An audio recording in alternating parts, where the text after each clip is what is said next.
দুই দেশের মধ্যকার বিবদমান কাশ্মীর সীমান্তে ফের গোলাগুলির ঘটনা ঘটেছে। এই গোলাগুলির ঘটনায় ভারত পাকিস্তানের বিরুদ্ধে উস্কানির অভিযোগ তুলেছে। দেশটি বলছে, সীমান্তে বিনা উস্কানিতে গুলি চালানোর মাধ্যমে পাকিস্তান যুদ্ধবিরতি লঙ্ঘন করেছে। তবে পাকিস্তান এই বিষয়ে কোনো মন্তব্য করেনি।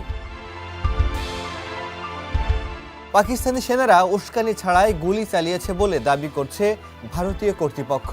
জম্মু কাশ্মীরের নিয়ন্ত্রণ রেখা বরাবর যুদ্ধবিরতি লঙ্ঘন করেছে তারা। এ নিয়ে টানা চতুর্থ রাতে এই ঘটনা ঘটল।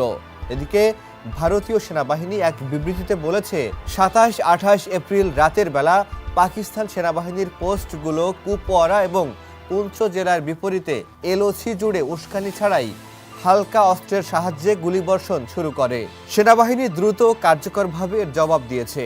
এই প্রথমবার পাকিস্তান সেনাবাহিনী পুঞ্চ সেক্টরে যুদ্ধবিরতি লঙ্ঘন করল।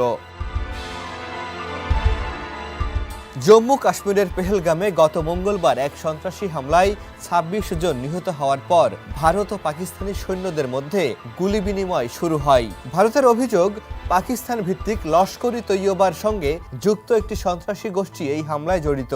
ভারতের এই অভিযোগের পর দুই দেশের মধ্যকার সম্পর্ক আরও খারাপ হয়েছে। পুলওয়ামার ঘটনার পর এটি জম্মু কাশ্মীরে সবচেয়ে ভয়াবহ হামলা।